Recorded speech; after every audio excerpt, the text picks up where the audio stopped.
Hi welcome to max భక్తి TV. ఈ రోజు మీకు ఒక విశిష్టమైన చాలా పవర్ఫుల్ అయిన అమ్మవారి దేవాలయాన్ని చూపించబోతున్నాను। ఈ దేవాలయం వచ్చేసి బేగంపేటలో ఉంటుంది। ఈ అమ్మవారినే కట్టమైసమ్మ తల్లిగా భక్తులు పిలుచుకోవడం జరుగుతుంది। ఈ ఆలయం యొక్క చరిత్ర, ఈ అమ్మవారికి రోజు జరిగే పూజా కార్యక్రమాలు ఈ వీడియో ద్వారా మీకు తెలియజేస్తాను। ఈ అమ్మవారి దేవాలయానికి 100 సంవత్సరాల చరిత్ర ఉంది। 100 సంవత్సరాల క్రితం ఈ ప్రదేశంలో హైదరాబాద్ పబ్లిక్ స్కూల్ నిర్మిస్తున్న టైంలో ఒక కాంట్రాక్టర్కి అమ్మవారు కలలో కనిపించి, నేను కట్టమైసమ్మ తల్లిని, మీ అందరి సంరక్షణార్థమే నేను ఇక్కడ స్వయంభూగా వెలుస్తున్నాను, నాకు ఒక దేవాలయాన్ని కట్టించు అని ఆజ్ఞాపించడం జరిగింది। ఆ కాంట్రాక్టర్ తనకొచ్చిన కలను ఆ చుట్టుపక్కలున్న ప్రజలకి చెప్పడం జరిగింది।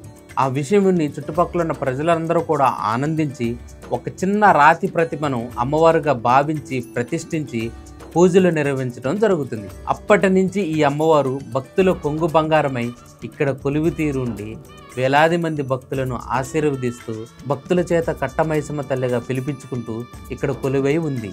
ఈ అమ్మవారు ఎన్నో మహిమలను భక్తులకు చూపించడం జరిగింది। అందులో ఒక గొప్ప మహిమను ఈరోజు నేను మీతో పంచుకుంటాను।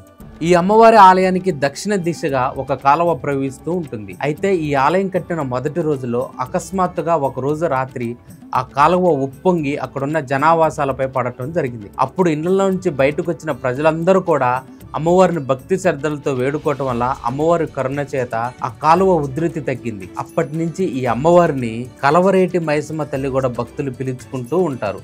ఇక్కడికొచ్చి ఈ అమ్మవారిని ఎవరైతే మనస్ఫూర్తిగా నమ్మి ధర్మబద్ధమైన కోరిక కోరుకుంటారో ఆ కోరికను అమ్మవారు తప్పనిసరిగా నెరవేర్చి తీరుతుందంట। ఈ ఆలయం యొక్క ఫౌండర్ ట్రస్టీ సుభాష్ ముద్రాజ్ గారు తన సొంత ఖర్చులతో శ్రీ మాతంగేశ్వరి దేవి ఆలయాన్ని నిర్మించడం జరిగింది।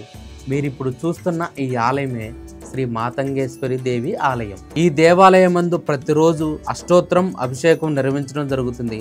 ప్రతి శుక్రవారం లలిత సహస్రనామంతో పాటుగా కుంకుమార్చన కూడా నిర్వహిస్తూ ఉంటారు। ఈ దేవాలయంలో ప్రతి పౌర్ణమికి చండీ హోమాన్ని నిర్వహిస్తారు। అది లోక కళ్యాణం కోసం। మొక్కుకున్న కోరికలు నెరవేరిన భక్తులందరూ కూడా అమ్మవారికి ఒడిబియ్యాన్ని సమర్పించి తమ మొక్కును తీర్చుకోవడం జరుగుతుంది। ఒకప్పుడు ఈ దేవాలయంలో విశేషమైన జంతుబలి కూడా జరిగేది, కానీ ప్రజెంట్ జంతుబలిని నిషేధించడం జరిగింది। ఈ అమ్మవారి దేవాలయంలో బోనాల పండుగను అంగరంగ వైభవంగా నిర్వహిస్తారు। దసరా నవరాత్రుల్లో కూడా అమ్మవారి అలంకరణలు జరుగుతాయి। మీరందరూ కూడా ఈ అమ్మవారిని వచ్చి దర్శించుకొని ఈ అమ్మవారి కృపకు పాత్రలు కాగలరని నేను భావిస్తున్నాను।